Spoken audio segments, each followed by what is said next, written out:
Hey guys, কেমন হবে যদি পৃথিবীর সমস্ত পানি আচমকা একদিক থেকে অন্যদিকে সরে যায়? এক পরিবার এসেছে তাদের প্রিয় সমুদ্র সৈকতে জন্মদিন সেলিব্রেট করতে, কিন্তু রাত নামতেই শুরু হয় অস্বাভাবিক সব ঘটনা।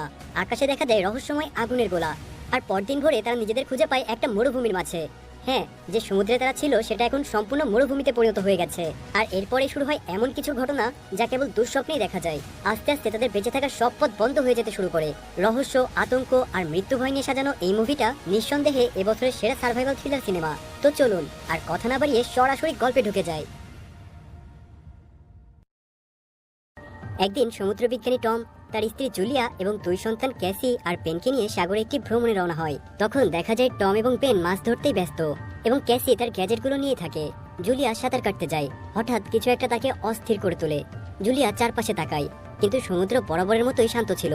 তবে কোনো এক অদ্ভুত কারণে সে ভয় অনুভব করে। তার মনে হয় বড় এবং বিপজ্জনক কিছু চারপাশে ঘুরছে। একই সময়ে ইয়টের যন্ত্রগুলো অদ্ভুতভাবে কাজ করতে শুরু করে, কিন্তু টম মাছ ধরা নিয়ে ব্যস্ত থাকায় সেগুলোর দিকে কোনোভাবে মনোযোগী দেয় না। এদিকে জুলিয়া তখন পানির ভেতর বেশ খারাপ ফিল করছিল এবং যখন শেষ পর্যন্ত ডুবে যেতে শুরু করে সে চিৎকার করে, কিন্তু কেউই তাকে শুনতেই পাচ্ছিল না। পরিস্থিতি আরো খারাপ হয়ে উঠছিল। পানি তাকে ইয়ট থেকে আরো দূরে সরিয়ে নিয়ে যাচ্ছে। টম অবশেষে তার চিৎকার শুনতে পায় এবং সে দ্রুত কন্ট্রোল রুমে আসে আর জুলিয়ার কাছাকাছি এসে পানিতে ঝাঁপিয়ে পড়ে। টম বাচ্চাদের সাহায্যে তাকে জাহাজে তুলে নেয়। টম রেগে যায়, কারণ সে বারবার সবাইকেই বলেছিল যদি কেউ পানিতে নামে তাহলে যেন অন্যদেরকে জানিয়ে যায়। জুলিয়া তার ভুলের জন্য ক্ষমা চায়। সবাই এই ঘটনাটি তাড়াতাড়ি ভুলে যায়, কারণ আজ তাদের ছেলে বেনের 13তম জন্মদিন, আর সেটা সেলিব্রেট করার জন্যই তারা এখানে এসেছে। টম এখন কেকের উপর মোমবাতি চালায় এবং সবাই বেনকে উইশকাশ থেকে পড়া উল্কা একদম তাদের পাশে এসে সাগরে পড়ে। একটুর জন্য তারা বেঁচে গিয়েছে। ভালোভাবে খেয়াল করার পর তারা বুঝতে পারে আসলে এটা কোনো উল্কা ছিল না, বরং একটা স্যাটেলাইট। আর এই কারণেই পাশে কোনো সিগন্যাল পাওয়া যাচ্ছে না। কিন্তু কি এমন হলো যে হঠাৎ করেই আকাশ থেকে স্যাটেলাইট খসে পড়েছে? তারা কিছুই বুঝে উঠতে পারছিল না কি হচ্ছে তাদের সাথে। তাদের জাহাজের যন্ত্রপাতিগুলো উদ্ভট আচরণ করতে থাকে, এমনকি কম্পাস একা একাই ঘুরছিল। সবাই ভয় পেয়ে লাইফ জ্যাকেট পরে নেয়, কারণ তারা ভাবছিল হয়তো বড় কোনো ঝড় আসতে পারে। তাই তারা সবচেয়ে খারাপ কিছুর জন্য নিজেদেরকে প্রস্তুত করতে থাকে। হঠাৎ করেই তাদের সবার মাথা ঘুরতে থাকে এবং বমি বমি ভাব হতে থাকে। টম তখন একটা ফ্লেয়ার বন্দুক দিয়ে সাহায্যের জন্য সংকেত দেওয়ার চেষ্টা করে, কিন্তু তার সব চেষ্টাই বৃথা হয়ে যায়। অনেক ভয়ঙ্কর একটা রাত কাটিয়ে যখন সকালবেলা সবার জ্ঞান ফেরে, টম দেখতে পায় তাদের জাহাজের একপাশে অনেক বড় একটা ছিদ্র হয়ে গেছে। কিন্তু এত বড় ছিদ্র হলে তো জাহাজ এতক্ষণে ডুবে যাওয়ার কথা ছিল, কিন্তু সেটা কেন হয়নি? এটা বোঝার জন্য যখন সে বাইরে বের হয়ে আসে, সে দেখতে পায় তাদের জাহাজ একটা বিশাল মরুভূমির মাঝখানে বড় পাথরের উপর দাঁড়িয়ে আছে। সে কিছুই বুঝেই উঠতে পারছিল না, কিন্তু কিছুক্ষণ ভালোভাবে দেখার পর সে বুঝতে পারে আসলে তারা এখনো সমুদ্রের মধ্যেই আছে, কিন্তু সমুদ্রের পানি এখান থেকে সরে গেছে। কিন্তু এটা কিভাবে সম্ভব? সমুদ্রের পানি কিভাবে এক রাতে শুকিয়ে যায়? টম কম্পাসের কাছে আসলে দেখতে পাই সেখানে উত্তর দক্ষিণ পাল্টে গেছে, অর্থাৎ যেদিকে যেটা হওয়ার কথা ছিল সেখানে সেটা নাই। টম বুঝতে পারে পৃথিবীর হয়তো বিশাল একটা বড় পরিবর্তন ঘটে গেছে। আসলে মেরু পাল্টে যাওয়ার কারণেই পৃথিবীর পানি স্থলভাগে চলে গেছে। তার মানে সেখানে যারা ছিল তারা সবাই মারা গেছে। একমাত্র যারা তাদের মতো সমুদ্রে ছিল তারাই হয়তো বেঁচে গিয়েছে। ক্যাসি এটা শুনে সহ্য করতে পারে না, কারণ তার বয়ফ্রেন্ড হয়তো আর বেঁচে নেই। তাই সে একা থাকার জন্য কেবিনের দিকে দৌড়ে যায়। জুলিয়া আবার তাদের বেঁচে থাকার জন্য যা যা খাবার আছে সেগুলো তালিকা তৈরি করতে শুরু করে।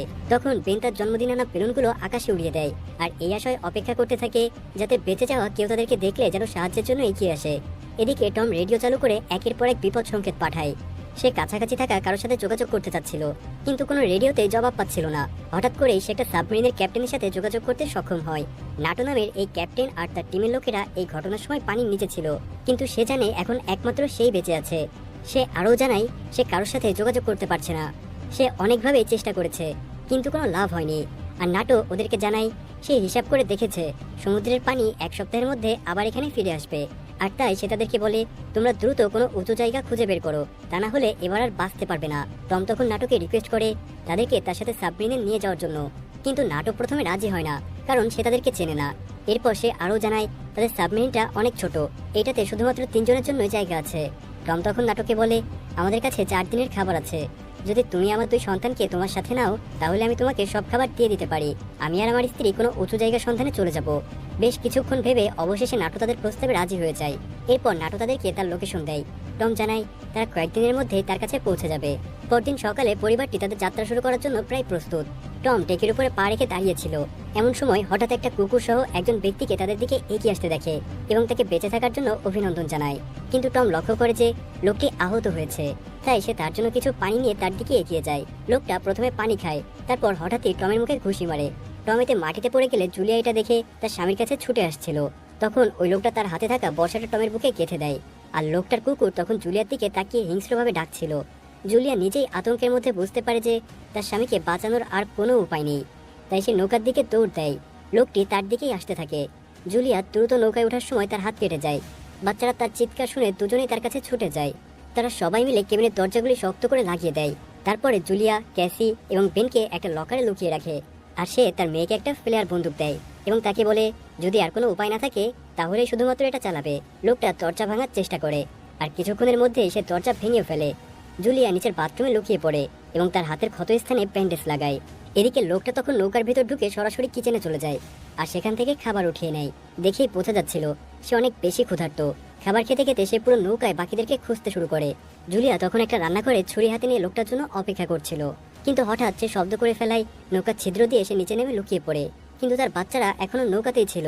তাই জুলিয়া আবার যখন উপরে যাওয়ার চেষ্টা করে তখনই ওই লোকটার কুকুর তার সামনে চলে আসে, আর কুকুরটা যখন তার উপর আক্রমণ করে দেয়, বাধ্য হয়ে জুলিয়া তার হাতে থাকা চাকু দিয়ে কুকুরটাকে মেরে ফেলে।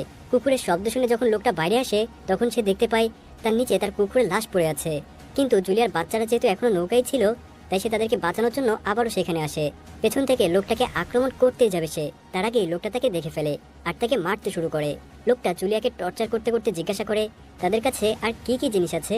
বাচ্চারা ভেতর থেকে সবকিছুই শুনতে পাচ্ছিল, আর তারা বুঝতে পারছিল যে এই লোকটা তাদের মাকে মেরে ফেলবে। তাই ক্যাসি তার কাছে থাকা ফ্লেয়ার গান দিয়ে ওই লোকটার মুখে গুলি করে। এতে লোকটা আহত হয়ে পড়ে যায়, সেই সাথে নৌকাতে আগুন ধরে যায়। জুলিয়া তার দুই বাচ্চাকে দ্রুত এখান থেকে বের হয়ে যেতে বলে, আর সে বাকি খাবারগুলো নেওয়ার জন্য সেখানে যায়। কিন্তু লোকটা এখনও তার কাছ থেকে খাবারগুলো কেড়ে নেওয়ার চেষ্টা করছিল, কিন্তু আহত হয়ে যাওয়ার কারণে খুব বেশি একটা সে সুবিধা করতে পারে না। জুলিয়া খাবারগুলো একটা ব্যাগে নিয়ে দ্রুত বাইরে বের হয়ে আসে। সে বাইরে এসে দেখে বাচ্চা দুজন তাদের বাবার লাশকে জড়িয়ে ধরে কান্না করছিল। জুলিয়া কোনোভাবে তাদেরকে সামলানোর চেষ্টা করে, কিন্তু যখন সে দেখে ওই লোকটা আগুন থেকে বেঁচে গেছে আর নৌকা থেকে বের হয়ে তাদের দিকে এগিয়ে আসছে, তখন সে বাচ্চাদেরকে নিয়ে দ্রুত সামনের দিকে এগোতে শুরু করে। এর কিছুক্ষণ পরে তাদের নৌকাটা বিস্ফোরিত হয়ে যায়।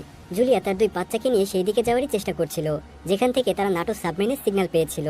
হাঁটতে হাঁটতে তারা একটা পাথরের গিরিখাতে আশ্রয় নেয়, যেখানে তারা একটা পানির স্রোত খুঁজে পায়। কিন্তু পানিটা এতই নোনতা ছিল যে এটা খাওয়ার যোগ্য ছিল না। ক্যাসি তার ভাইয়ের সাথে সামান্য পরিমাণ পানি ভাগ করে খায়। যেহেতু বেনের ওড়ানো বেলুনগুলি দেখেই খুনি এসেছিল, তাই বেন নিজেকে দোষী মনে করছিল তার বাবার মৃত্যুর জন্য। ক্যাসিও একই চিন্তা করছিল, কিন্তু জুলিয়া তাদেরকে থামতে বলে।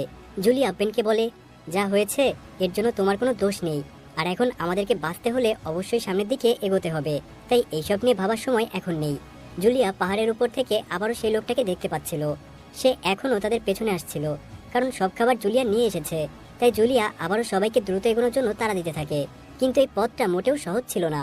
সমুদ্রের তলদেশে উঁচু নিচু অনেক পর্বত ছিল, তাই তাদের এগোতে বেশ কষ্ট হচ্ছিল।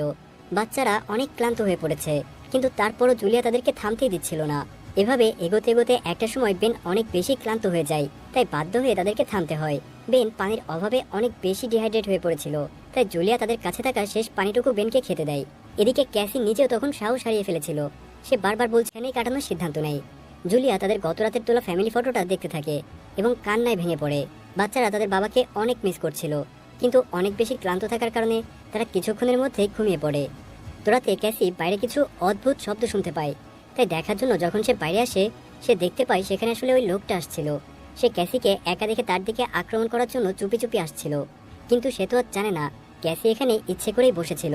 লোকটা ক্যাসির কাছে আসতেই পেছন থেকে জুলিয়া ছুরি নিয়ে লোকটার উপরে ঝাঁপিয়ে পড়ে আর তাকে মেরে ফেলে, কারণ এই বিশাল প্রান্তরে এই লোকটা ছিল তাদের জন্য সব থেকে বড় ঝুঁকি। কিন্তু সকালে যখন তারা ঘুম থেকে উঠে বাইরে আসে তখন দেখতে পায় লোকটার লাশ সেখানে নেই। তার মানে এখনো কিছু সামুদ্রিক প্রাণী যারা উভচর তারা বেঁচে আছে, আর নিশ্চয়ই এই প্রাণীগুলোই লোকটার লাশ নিয়ে গেছে। তাই এখন থেকে তাদেরকে বেশ সাবধানেই থাকতে হবে। আবারও দিনভর হাঁটার কারণে তাদের অবস্থা অনেক বেশি খারাপ হয়ে গিয়েছিল, তাই সামনে নোনা পানি দেখার পরেও বেন দৌড়ে যায় সেখান থেকে পানি খাওয়ার জন্য। জুলিয়া দ্রুত যেয়ে তাকে থামায়, কারণ এই পানি খেলে কিছুক্ষণের ভেতরেই অসুস্থ হয়ে সে মারা যাবে। এরপরে সে একটা বিশাল জাহাজ দেখতে পায় যেখানে অনেক কন্টেনার পড়েছিল, আর সেদিকেই এগিয়ে গেলে তারা দেখে সেখানে কিছু লোকও ছিল যারা হয়তো এই জাহাজে চাকরি করত। জুলিয়া তাদের কাছে সাহায্য চায়, কিন্তু লোকগুলো কাকড়াদেরকে দেখে তাদের সাহায্য করার বদলে নিজেরাই কন্টেনারে ঢুকে দরজা আটকে দেয়। তাই বাধ্য হয়ে জুলিয়া এবং বাচ্চারা সেখানে পড়ে থাকা কন্টেনারের উপরে উঠে নিজেদেরকে বাঁচানোর চেষ্টা করে, কিন্তু উপরে ওঠার সময় একটা কাকড়া জুলিয়ার পায়ে কামড়ে দেয়। তারপরেও অনেক কষ্টে সে কন্টেনারের উপরে উঠে যায়। এদিকে নিচে থাকা সেই লোকগুলোর কন্টেনারের ভিতরেও কাকড়া ঢুকে পড়ে। তাদের কাছে বন্দুক ছিল, তাই তারা গুলি করতে শুরু করে, কিন্তু কাকড়াদের সংখ্যা অনেক বেশি হওয়ায় কিছুক্ষণের মধ্যে তারা লোকগুলোকে ছিঁড়ে খেয়ে ফেলে। জুলিয়ারা কন্টেনারের ছাদে থাকার কারণে বেঁচে যায়, আর সেখানে তারা রাতে ঘুমিয়ে পড়ে। সকালে ঘুম থেকে উঠে জুলিয়ার চারপাশে তাকিয়ে দেখতে পায় তার বাচ্চারা সেখানে নেই। তাই সে খুবই চিন্তিত হয়ে তাদেরকে খুঁজতে শুরু করে। কিছুক্ষণ পর এই বাচ্চারা ফিরে এসে তাকে জানায় যে তারা আসলে খাবার খুঁজছিল। আর এরপরই তারা সবাই মিলে কন্টেনারগুলো থেকে প্রয়োজনীয় জিনিসগুলো কালেক্ট করতে শুরু করে। এমনকি তারা কিছু বন্দুক সাথে নেয়, যাতে কাতেনাটো এটাও জানায় যে এই প্রাণীগুলো এদিকেই এসেছে, কারণ সমুদ্রের পানি তার ধারণা থেকে অনেক আগে এখানে ফিরে আসবে। হয়তো আর কয়েক ঘন্টার ভেতরেই এই জায়গাগুলো আবারও সমুদ্রে পরিণত হয়ে যাবে, আর তাই এর আগেই যে করে হোক তাদেরকে সাবমেরিন পর্যন্ত পৌঁছাতে হবে। কিন্তু জুলিয়া তখন কাঁদতে থাকে আর বলে, আমাদের কাছে তো এখন কোনো ম্যাপও নেই, আমরা কিভাবে তোমার লোকেশন এত দ্রুত খুঁজে বের করব? তাই তাদেরকে পথ দেখানোর জন্য নাটো তখন তার কাছে থাকা শেষ ফ্লেয়ার গানটাও আকাশে ফায়ার করে। ফ্লেয়ার দেখে জুলিয়ারা অনেক বেশি খুশি হয়ে যায়, কারণ তারা সাবমেরিন থেকে খুব বেশি দূরে ছিল না। তাই তারা আবারও দ্রুত সেদিকে এগোতে শুরু করে। আর কিছুক্ষণের মধ্যেই তারা চোখের সামনে সাবমেরিনটাকে দেখতে পাচ্ছিল। কিন্তু সমস্যা ছিল যে এখনো তাদের আর সাবমেরিনের মাঝে একটা পাহাড়ি দেওয়াল ছিল। আর তখন ক্যাসি জিজ্ঞাসা করে জুলিয়ার কি হবে, কারণ ওই সাবমেরিনে তো মাত্র 3 জনের বসার জায়গা ছিল। কিন্তু জুলিয়া তাকে বলে, এখন এসব কিছু ভাবার সময় নেই, আমাদেরকে আগে যে করে হোক সাবমেরিনের কাছে পৌঁছাতে হবে, তারপর ভাবা যাবে কি করা যায়। কিন্তু তারা যখন পাহাড়ি দেওয়ালের ভেতর থেকে অন্য পাশে যাওয়ার চেষ্টা করছিল, ঠিক তখনই পাথর ধ্বংসের কারণে জুলিয়া তার বাচ্চাদের থেকে আলাদা হয়ে যায়। আর সে চিৎকার করে তাদেরকে বলতে থাকে যে এমনিতেই আমার জন্য কোনো জায়গা নেই, তাই তোমরা দ্রুত সেখানে চলে যাও। এখন আর কিছুই করার ছিল না, তাই বাচ্চারা কাঁদতে কাঁদতে সাবমেরিনের দিকে দৌড়াতে শুরু করে। কিন্তু সেখানে পৌঁছানোর পর ক্যাসি দেখতে পায় নাটো আসলে অনেক খারাপভাবে আহত ছিল। নাটো তাকে বলে, হয়তো আমি আর বাঁচতে পারবো না, তাই তোমরা 3 জনই সাবমেরিনে যেতে পারবে। এটা শুনে ক্যাসি আবারও তার মায়ের দিকে দৌড়ে যায়। এদিকে কাকড়াগুলো তখনও জুলিয়াকে আক্রমণ করার জন্যই আসছিল, আর সে বন্দুক দিয়ে কোনোভাবে নিজেকে বাঁচানোর চেষ্টা করছিল। কিন্তু তাদের সংখ্যা অনেক বেশি হওয়ায় তারা প্রায় জুলিয়াকে ধরেই ফেলবে। আর ঠিক এমন সময় ক্যাসি এসে তার মাকে বাঁচিয়ে নেয়, আর তারা দুজন দৌড়ে আবারও সাবমেরিনের কাছে চলে আসে। কিন্তু কাকড়াগুলো এখনো তাদের পেছনে ছিল, তারা সাবমেরিনের উপরে উঠেও কাকড়াগুলোকে গুলি করছিল। এমন সময় জুলিয়া দেখতে পায় সমুদ্রের পানি আবারও ফিরে আসছে, তাই দ্রুত সে বাচ্চাদেরকে নিয়ে সাবমেরিনে ঢুকে যায়। আর নিমিষেই সমুদ্রের পানি এসে সাবমেরিনে আছড়ে পড়ে। পানির স্রোতে সাবমেরিন একা একাই ভেসে যাচ্ছিল, কিন্তু অনেক বেশি ঝাঁকি আর ক্লান্তির কারণে তারা 3 জনেই সাবমেরিনের ভেতর অজ্ঞান হয়ে পড়ে যায়। এরপর কয়েকটা ঘন্টা পেরিয়ে যায়। তারপর যখন তাদের জ্ঞান ফেরে, তারা খেয়াল করে যে তাদের সাবমেরিনটা এখন পানির থেকে বাইরে আছে। আর 3 জন তখন বাইরে বের হয়ে দেখে যে অবশেষে তারা তাদের শহরে ফিরে এসেছে। কিন্তু এখন এখানে হয়তো তারা বাদে আর কেউই বেঁচে নেই, আর হয়তো তারা 3 জনই এখন এই পৃথিবীর শেষ মানুষ, আর হয়তো তাদেরকে এভাবেই সার্ভাইভ করতে হবে। তো গল্পটা এখানেই শেষ হয়ে যায়। তবে আপনাদের কি মনে হয়, পৃথিবীর পানি কেন একদিক থেকে অন্যদিকে সরে গিয়েছিল? আপনারা কি জানেন এমন ঘটনা পৃথিবীতে কয়েক লক্ষ বছর আগেও ঘটেছিল? আর যদি কেউ জেনে থাকেন তাহলে অবশ্যই কমেন্ট করে জানাবেন কিন্তু।